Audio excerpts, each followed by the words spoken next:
এই যে ইদানিং মানে কাল রাত্রিতে ফেসবুক, ইউটিউব, টিকটক মানে যত রকম অনলাইন প্ল্যাটফর্ম আছে সব জায়গায় কম বেশি দেখা যাচ্ছে যে এটা তিমি মাছ মানে পুরুষ তিমি প্রেমের টানে মানে তার নায়িকার খোঁজে সেই 3 ডে বলে মহাসাগর পাড়ি দিয়ে 13,000 বর্গ কিলোমিটার না কত কিলোমিটার বলে পথ অতিক্রম করে তার নায়িকার খোঁজে বলে বেরিয়ে মানে ওই মেয়ে তিমির উদ্দেশ্যে।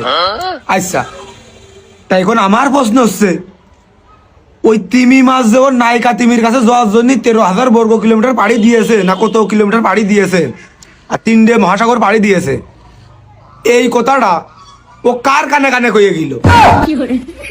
না আমার পয়েন্টের কথা আমার উত্তর দিতে হবে, আর উত্তর দিতে হবে। আবার টিকটকের ভিতরে এক পাগল মার্কা ভয়েস দিয়েছে যে আমি তো ওই পুরুষ তিমির মতোই একজন পুরুষ ছিলাম, তবে এই মায়াবতী কেন তুমি আমাকে ছেড়ে চলে গেলে? এ শালা ওই ওই যাওয়ার আগে ওই তিমি মাস্টার কাছে কে গেলে আমি আমার নায়িকার খোঁজে যাচ্ছি। এ যাওয়ার আগে কোনো বিজ্ঞানীর কাছে তিমি কয়ে গেলে আমি 3 ডে মহাসাগর পাড়ি দেবো আমার নায়িকার খোঁজে যাবো আমি। আচ্ছা ভালো কথা, তিমির এই কথাটা কার কাছে কয়ে গেল তিমি মাছের? বা কোন কোন সুমিন্দি শুনিল? মানে তিমি মাছ মুখ দামাকের মতো কয়ে দিল আর সে বুঝে ফেল দিল। আবার বিজ্ঞানীরা বলে রিসার্চ করেছে এটা বলে সত্যি, আবার শুনতেছে এরকম। তা আমি করছি যে কোন বিজ্ঞানীর কাজ কয়ে গেল ওই মাসে যে আমি যাচ্ছি আমার নায়িকার খোঁজে?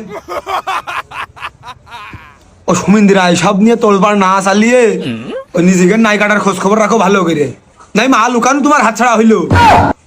তিমি মাছ ঠাবাছে তিমি মাছ 13,000 বর্গ কিলোমিটার কি করেছে সাগরের মধ্যে মহাসাগরের মধ্যে সেইটা নিয়ে ওই 13,000 বর্গ কিলোমিটার পথ অতিক্রম করেছে প্রেমের টানে তিমি মাছ অমুক জায়গায় চলে গেছে।